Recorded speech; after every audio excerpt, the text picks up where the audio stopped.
The Senator from New Jersey.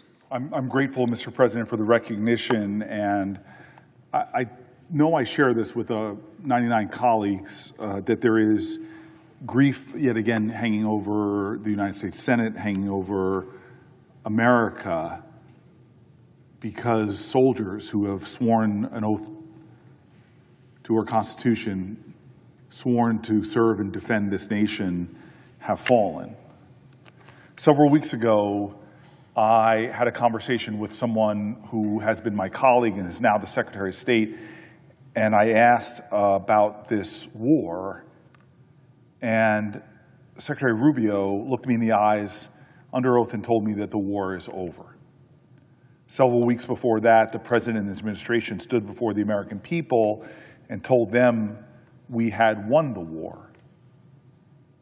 I want to tell you right now that the soldiers that have died in this past week died in a war. And we are mourning this loss. This is not a left or a right thing. This is a time where we come together beyond anything partisan and understand that soldiers have fallen. 3 soldiers, possibly with a 4th, they were killed in action in a war that we've been told is over, in a war that I believe firmly should end.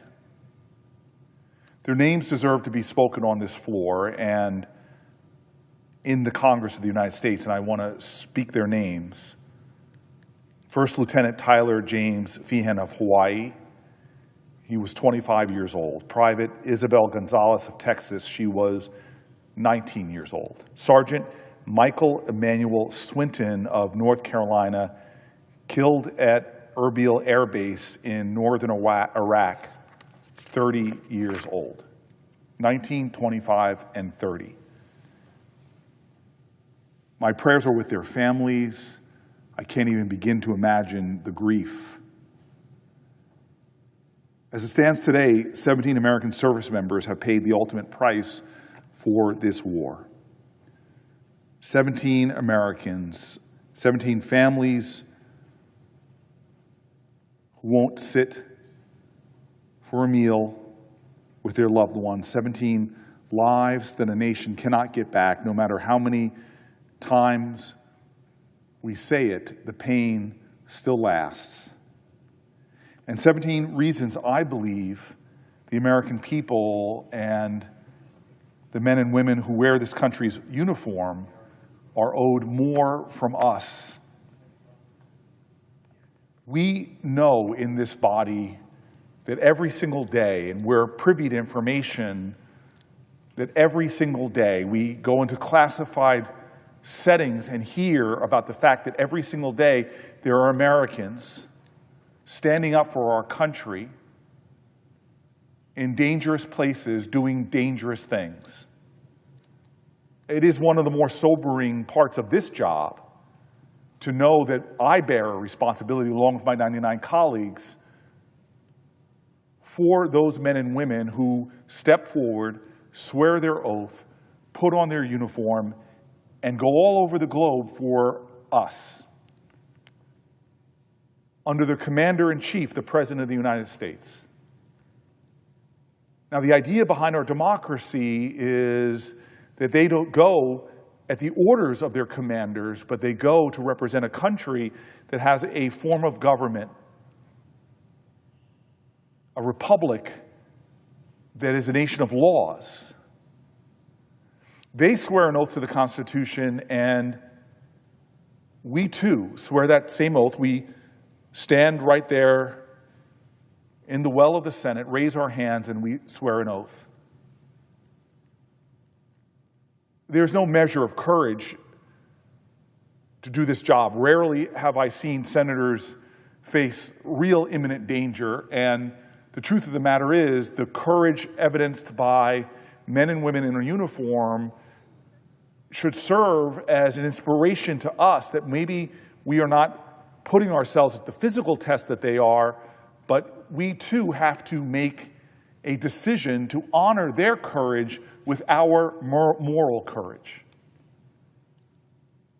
This week we learned, to my surprise and frankly inciting my anger, that the Pentagon severely undercounted the number of service members that were injured. We were told that over 400 service members had been injured since February 28th. Now we're learning that in the last 2 weeks alone, more than 100 more American service members have been injured in spiraling strikes between the United States and Iran. Some have been seriously injured, and some have already been back at work, many of them back in harm's way. I fear that we are seeing a pattern. The administration has not told Congress or the American people the truth about the cost of this war, nor the cost to our men and women who put on the uniform, not the cost to the military families who have family members in harm's way, or the 17 families who will not have family members coming home. And now we're listening to the Congress of the United States in both chambers.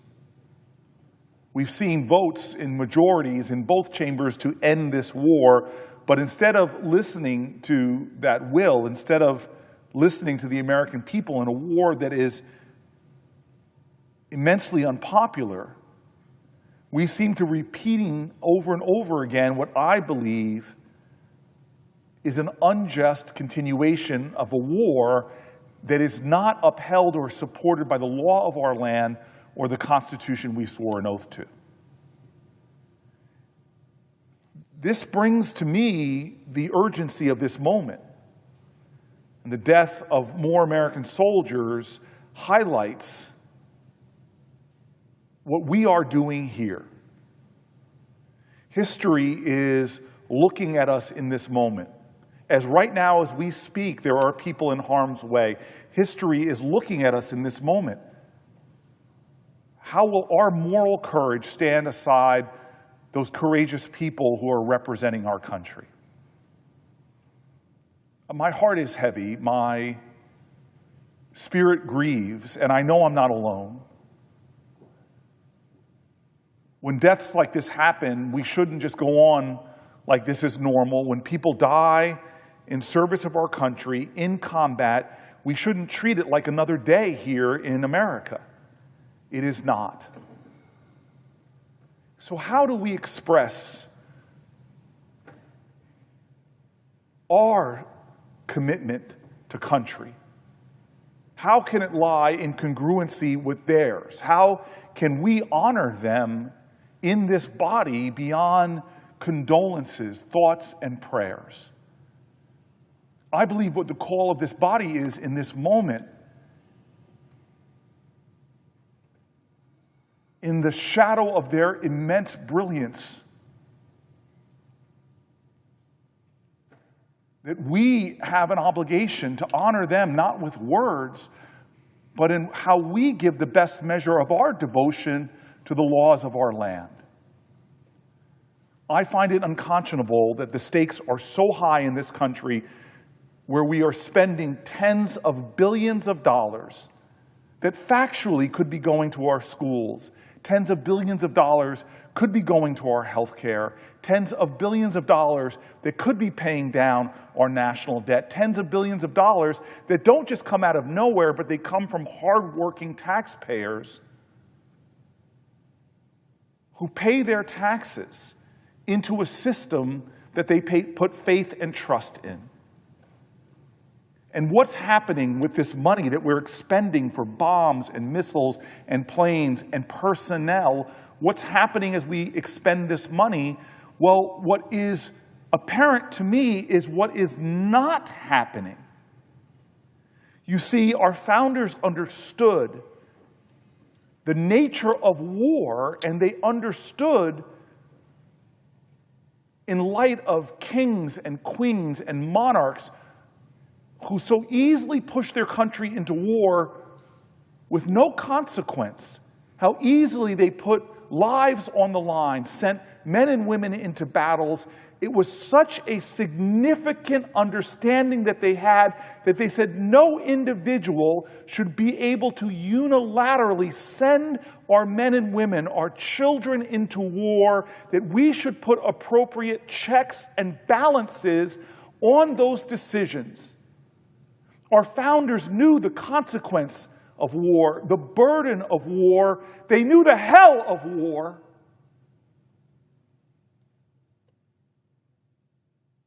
The tragic consequence to families, the pain and agony of death.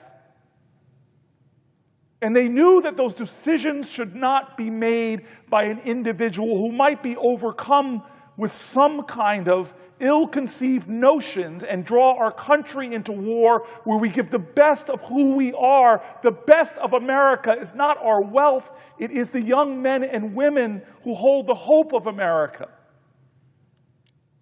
And so the Constitution is clear. Do not let one person drag our nation into war. They took that power and placed it not with an executive, they placed that power with this body, with Congress, so that there would be debate and discussion, so that there would be arguments into the night, so that people would understand with the gravity of such a commitment that we would make sure that the will of the people would be the first decision makers for a war. And that any president that was conducting the war would not conduct it above accountability, but would have checks and balance. That's the Constitution of the United States. Those imperfect geniuses understood that in moments like this, when our nation is at war, where men and women are coming home not alive but in body bags, that we should honor them by making sure that the will of our nation was behind that war. And here we are since the end of February, month after month. Soldiers injured by the hundreds, lives lost. And the question is, what are we doing in this body? Have we granted the authority to the executive to go to war? No, we haven't. Have we exercised our constitutional authority? No, we haven't. Have we debated this war and had to make a decision by voting yes or no to allow the president to conduct this war? We have not. We have men and women who are fighting to defend our nation's laws and constitution, and here we're not living up to it. To me, that is a living shame that men and women are risking their lives for the Constitution we serve, and we can't even live up to the roles that we are to play within that constitutional republic. What does it say? That men and women are dying for this country, and we are not even living up to its laws. That men and women are paying the ultimate sacrifice for our nation, and we can't even stand up and do the specific duties spelled out by our country. All 100 of us grieve this losses. No one should say any different. I know my colleagues. There's not a person here that doesn't anguish over the loss, but that is not enough in this moment. That is inadequate when it comes to honoring these men and women. What this moment calls for is more than thoughts and prayers, more than the hurt and the grief. It calls for us to do our job. We owe it to them. We owe them truth. We owe them accountability. We owe them checks and balances. We owe them transparency. We owe them a government that lives up to its obligations. They gave the best measure of their devotion to the nation they loved. And their love was not mere words or symbols or salutes. Their words alone did not show their sacrifice. They understood to love your nation is to stand up and work for her, sacrifice for her, risk for her. And it's time for this body, the United States Senate, to honor those men and women by giving our best measure of devotion to our Constitution. This body must end this unconstitutional and unjust war. And if they are unwilling to do so, they should hold the vote whether we authorize this war. It has not been done yet. How many more men and women will die before we do our job, rein in this executive, hold him accountable, and bring an end to a war that our nation does not want to be in?